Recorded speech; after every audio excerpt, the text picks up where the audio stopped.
Hi, everybody. I'm Kevin Falvey. Welcome to episode 1 of Boating Roundtable. Joining me today is Jim Hendricks. Hey, everybody. How you doing? Garrett Cortese. Howdy. Pete McDonald. How you doing? And Randy Vance. Hey, guys. Today's topic is ethanol. Ethanol is an alcohol, a fuel extender, an oxygenate that's been added to gasoline sold at retail in North America.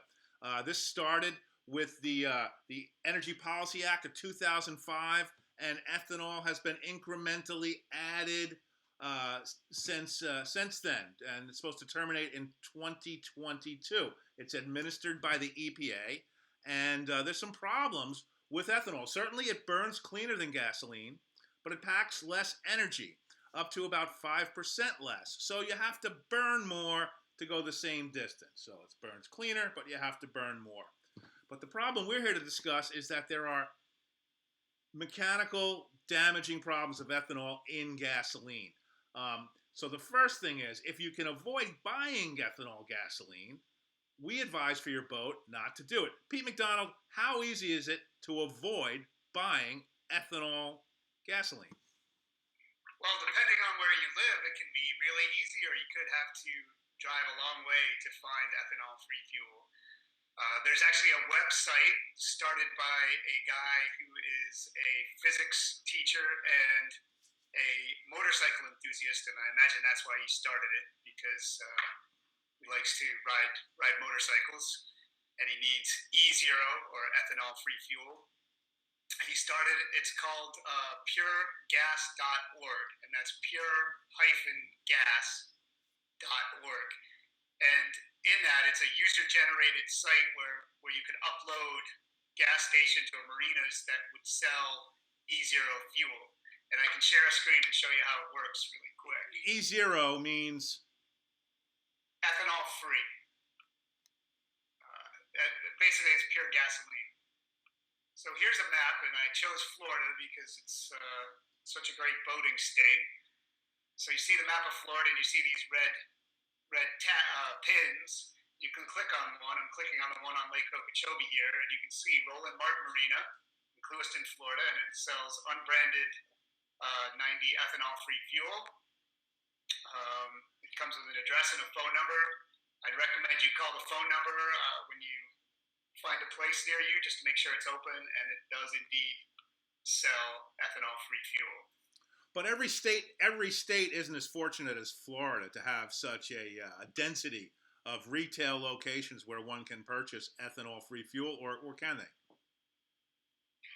Well, a lot of states have it. And I should also mention this site works for Canada. But for instance, if you click on, I'm going to go to Iowa, which is the corn capital of the United States. You give it a second to refresh here. In some cases, you have to travel a long way to get ethanol-free fuel. And as has been pointed out to me, that's also because of the rural nature of Iowa. There are maybe a long distance between gas stations, period, in certain parts of the country. But also, that's one reason. But in other places, I think Jim Hendricks has some information about more urbanized areas. Jim, what's the situation in New York, Los Angeles, Chicago, these kind of places for purchasing ethanol-free gasoline? Well, I'm in Southern California, a highly urbanized area, and you can't get ethanol-free fuel anywhere in Southern California. You're basically going to have to buy ethanol E10 and deal with the consequences. Prepare your boat for E10. It'll run fine on E10. You just have to take a few steps. Okay, we'll get into those steps in a few minutes. So now you have this variety of fuels at the pump. Garrett Cortese, tell us what the danger and what some problems can be that can trip up boaters fueling their boats at pumps that sell a variety of fuel. Well, the biggest problem is probably just lack of education, or even knowing that this is an issue, and that you shouldn't be running E15, or which is commonly known as 88 gas, in your marine engine. And technically, it's actually illegal.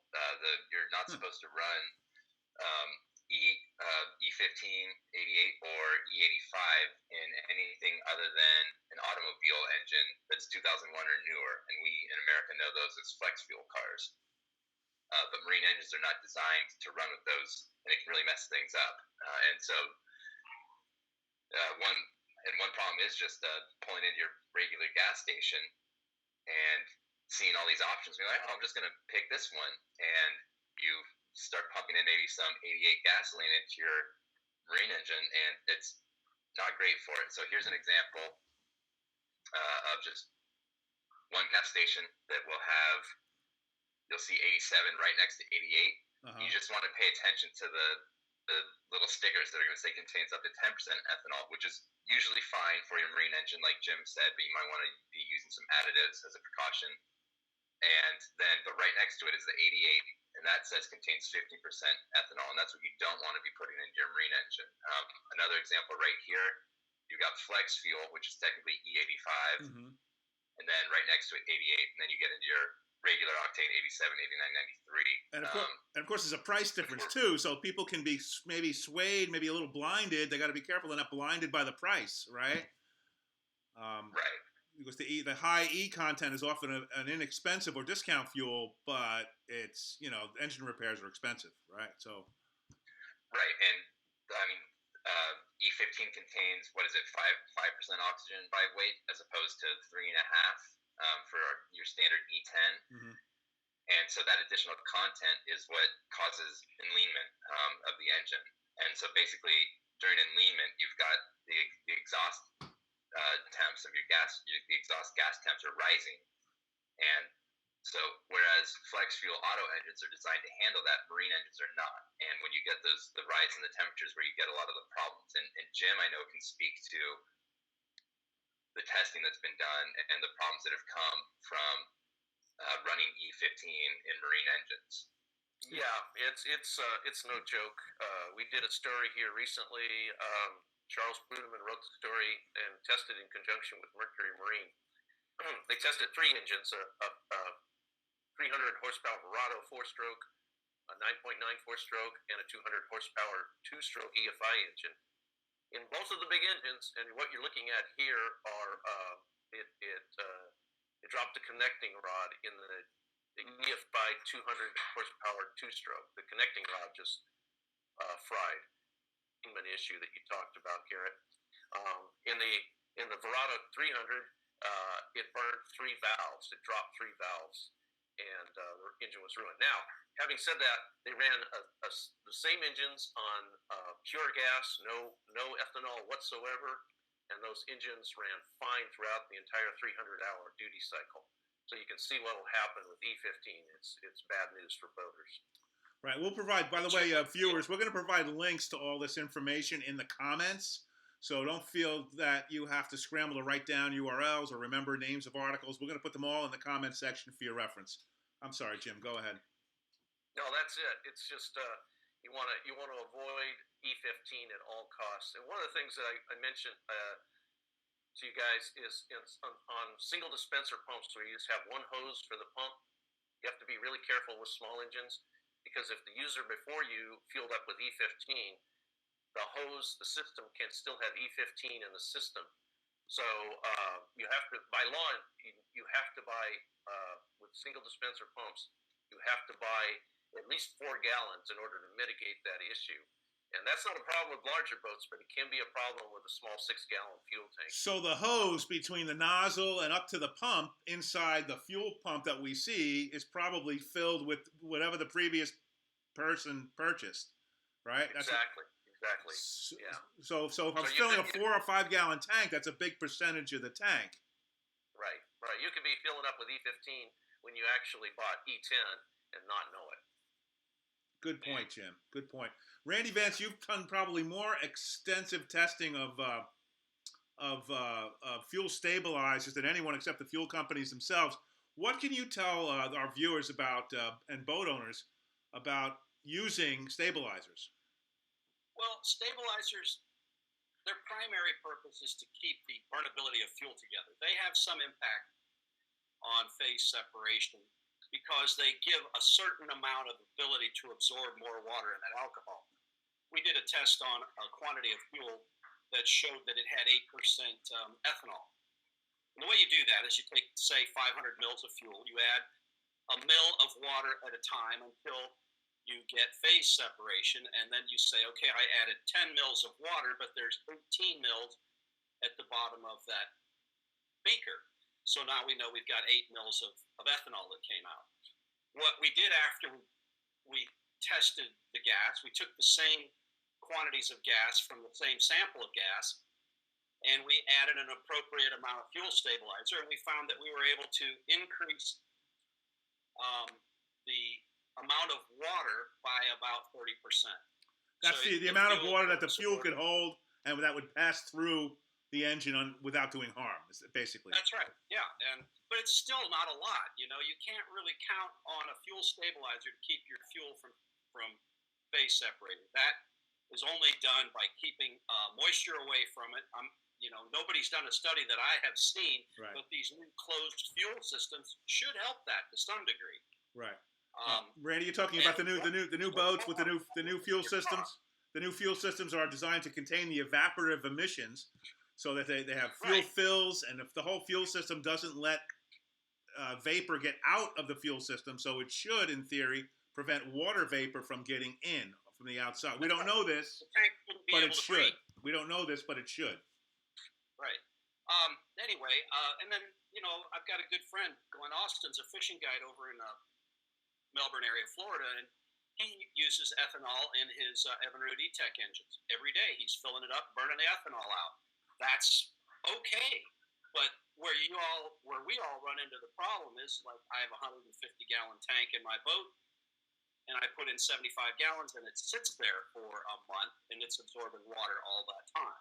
Right. And so the key to it is burn the gas frequently, go boating as much as possible, and that'll avoid a lot of the problems if you have to use ethanol gas. Right. But also use a stabilizer at every fill, because it does help, as your test proved. Always use a stabilizer, because your gas will break down for other reasons. Oxygenation breaks it down, and that's, if you go back to you used to buy Stable, you still do. It's an Eagle brand product. It's one of the best fuel stabilizers out there.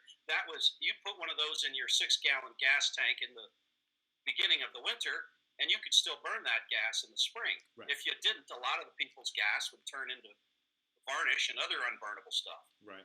And that was before ethanol. Right. But so still add the stabilizer. And then, Jim Hendricks, you had some information about filters you wanted to share as another means of defense against the vagaries of ethanol. Yeah, absolutely right, Kevin. We recommend, and Boating Magazine recommends, that virtually all boats run a remote external fuel filter, and that's the canister type that's been on and off, and they should be at least 10 microns. That 10 microns helps filter out any water that may collect, or any phase-separated sludge that may collect in the tank, and prevents it from getting into the engine. Now, one of the keys is changing it often. You can't just leave it on there and run it forever.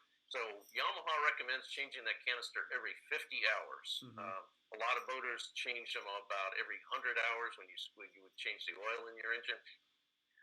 Either way, you can't change it too frequently, but I would say 50 to 100 hours, change that filter. Now, if you've got a bowl at the bottom, you can actually see if there's any water collected in the filter, and they usually have a little spigot at the bottom you can unscrew and drain out any water that may have collected inside that filter.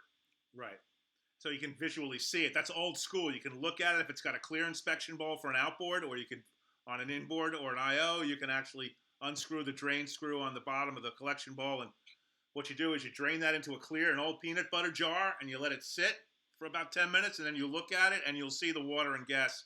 If there's water in there, it will have separated. But of course, the newer engines now have sensors, and that you can buy and get a helm, get a display right at the dash that'll tell you if there's water in the fuel. Correct? Yeah, I have. My engine does that. It has on the secondary fuel filter on the engine itself, on the outboard itself, it has a sensor, and if there's water in the fuel, the sensor will pick it up and tell you, so that you can take that. You can do something about it. You can remove the secondary fuel filter. You can remove the primary remote fuel filter, dump out the water, change those filters, and start anew. Okay, so we're running short on time, so let's review. Ethanol, not good to use in your boat. So number one, puregas.org is a starting place. Look for a retailer that sells non-ethanol fuel in your area. If it's not available, make sure you're not pumping anything greater than E10 into your fuel tank.